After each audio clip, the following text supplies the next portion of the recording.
प्यारे बच्चों, कैसे हैं आप लोग। कल की वीडियो में मैंने आपको समझाया था कि किसी भी परिमेय संख्या को देखकर हम कैसे ज्ञात कर सकते हैं कि वो परिमेय संख्या शांत दशमलव परिमेय संख्या है या अशांत आवृत्ति दशमलव संख्या है। ठीक है नहीं। आज की वीडियो में मैं आपको बताऊंगा कि अगर हमारे पास में कोई अशांत आवृत्ति दशमलव संख्या है तो उस संख्या को हम परिमेय संख्या के रूप में कैसे लिखेंगे। ठीक है, तो सबसे पहले आप देखिए, सबसे पहले हम इसकी कार्यविधि समझ लेते हैं। अगर हमारे पास में कार्यविधि होगी या अगर हम कार्यविधि को आसानी से समझ पाए तो हम आसानी से इस क्वेश्चन को कर सकते हैं और एग्जाम में ये क्वेश्चन बहुत बार पूछे जाते हैं। तो पहला स्टेप एक होगा कि सर्वप्रथम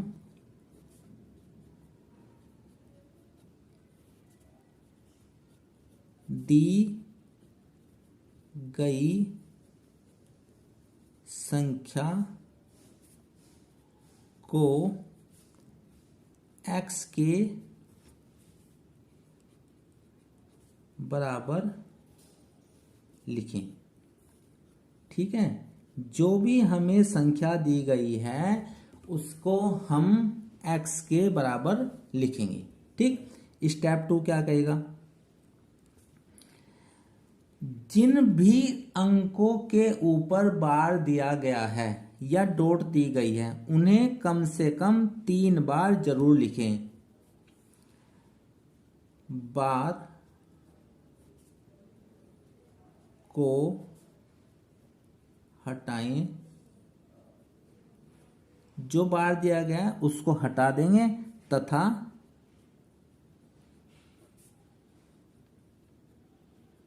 पुनरावृत्ति वाले, पुनरावृत्ति का मतलब जिनकी जो बार बार आ रहे हैं या जिनकी रिपीट हो रही है या जिनके ऊपर बार लगा हुआ है या जिनके ऊपर बिंदी लगी हुई है, अंकों को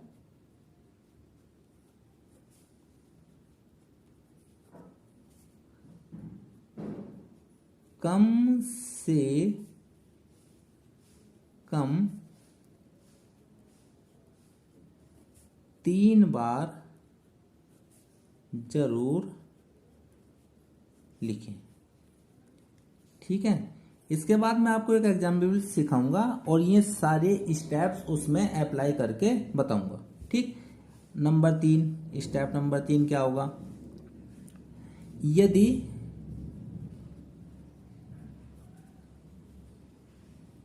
एक अंक की पुनरावृत्ति हो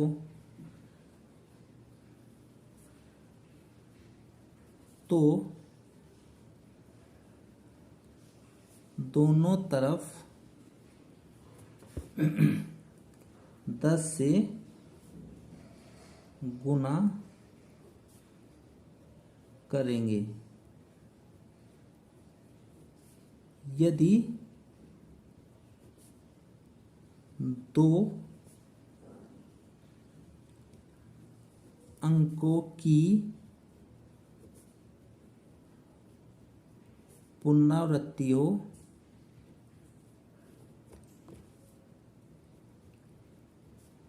तो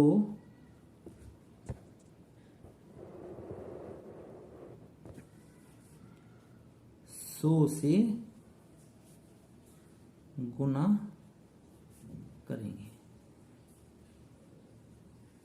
इसी प्रकार आगे का क्या मतलब है, अगर 3 अंकों की पुनरावृत्ति हो तो 1000 से गुना करेंगे और अगर 4 अंकों की पुनरावृत्ति हो तो कितने से गुना करेंगे, 10,000 से गुना करेंगे। मेरे ख्याल से बात आपकी समझ में आ गई होगी। अब स्टेप 4 क्या होगा, जो चरण 3 से प्राप्त जो समीकरण है और जो चरण 2 से प्राप्त समीकरण है उन्हें आपस में घटा देंगे। चरण 3 व चरण 2 से प्राप्त समीकरणों को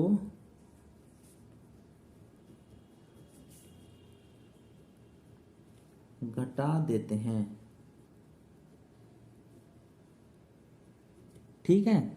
और स्टेप 5 क्या होगा? और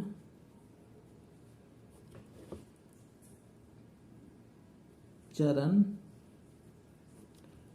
4 से प्राप्त समीकरण से x का मान ज्ञात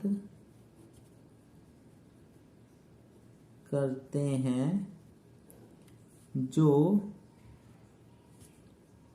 P/Q के रूप का होगा, और यही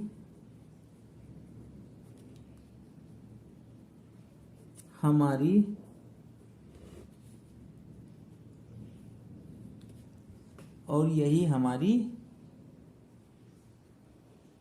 परिमेय संख्या होगी। ठीक, मेरे ख्याल आप इसमें एक लाइन और बढ़ा सकते हैं और उसको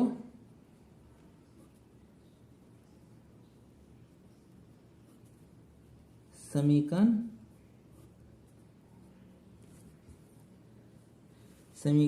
1 मानते हैं, और यहां और उसको समीकरण 2 मानते हैं।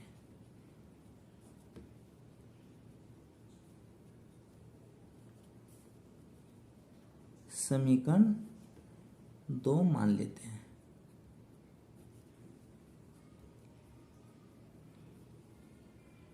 ठीक है, तो ये तो था स्टेप्स। आइए अब इन स्टेप्स को के आधार पर हम एक क्वेश्चन को हल करते हैं। देखो प्यारे बच्चों, हमने एक क्वेश्चन लिखा है कि संख्या 1.27 के ऊपर 2 बिंदी लगाई है। या तो ऐसे लिख दीजिए, या आप इसको ऐसे भी लिख सकते हैं 1.27 के ऊपर बार लगा दीजिए। इन दोनों का एक ही मतलब है, को P/Q के रूप में लिखना है। ठीक है ना। हमारे पास में जो संख्या दी गई है इसको हमें परिमेय संख्या P/Q के रूप में लिखना है। तो सबसे पहले हमने सॉल्यूशन जो करेंगे उसमें स्टेप लिखेंगे हम 1। क्या था स्टेप? जो दी गई संख्या है हम उसे x के बराबर में लिखेंगे। तो x बराबर लिख लो, तो 1.27।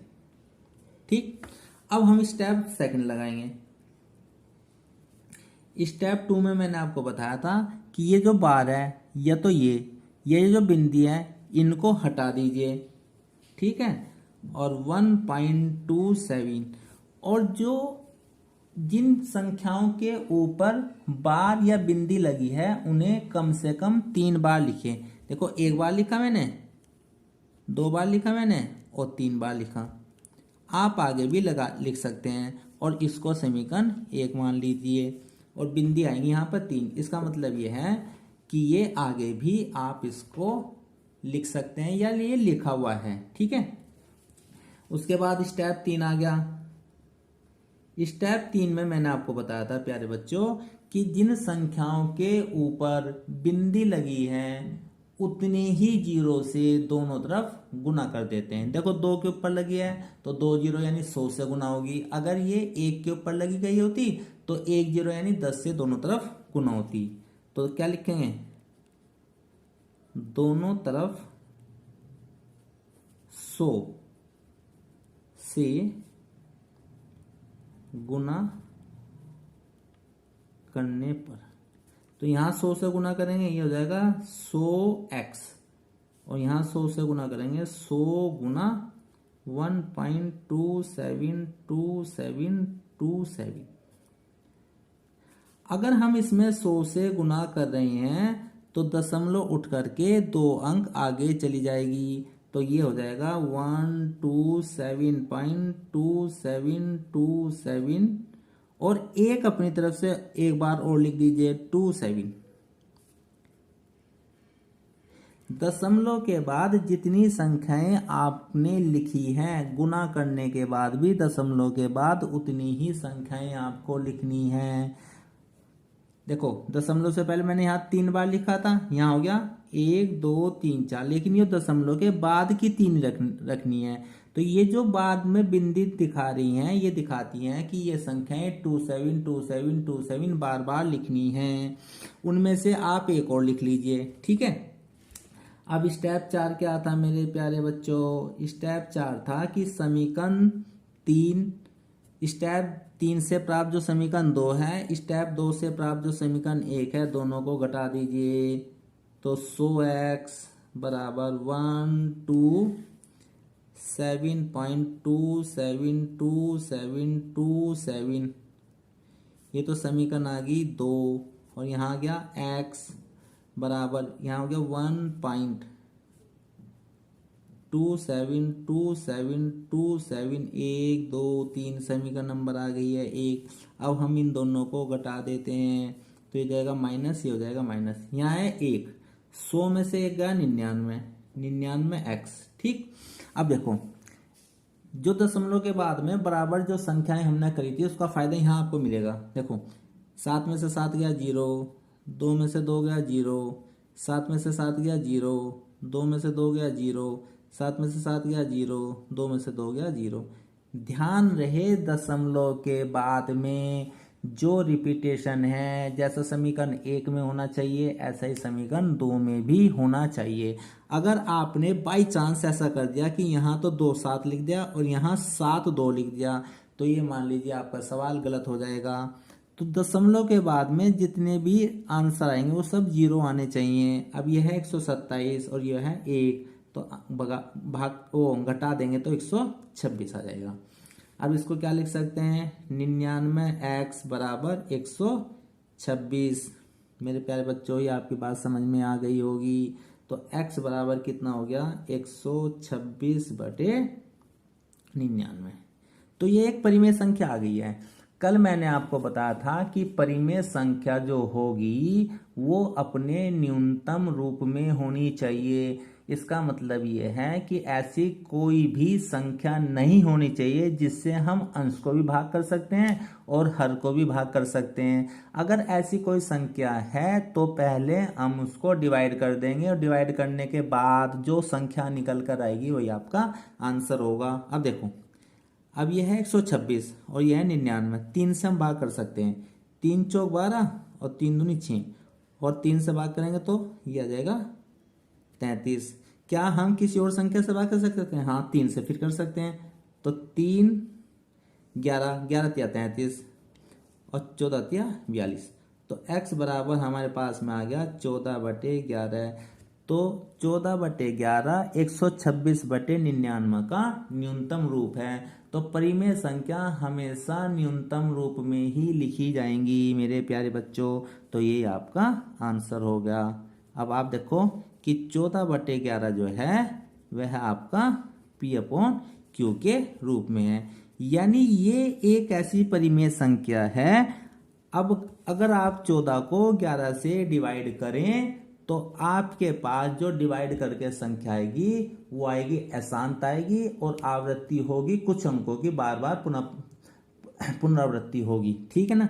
अगर हम इसे कल से रिलेटेड करें तो इसका जो Q है वो 11 है। 11 को हम A गुना 11 लिख सकते हैं। तो ना तो इसमें 2 आया है, ना इसमें 5 आया है, ठीक है ना इसमें 2 5 दोनों आए हैं। तो कल मैंने आपको बताया था अगर 2 5 आए या 2 5 दोनों आ जाए तो वो संख्या शांत दशमलव संख्या होगी, अदरवाइज वो संख्या अशांत आवृत्ति दशमलव संख्या होगी। तो कैसी संख्या है प्यारे बच्चों? 14/11 अशांत आवृत्ति दशमलव संख्या। मेरे ख्याल से ये बात आपकी समझ में आ गई होगी। Thank you for watching.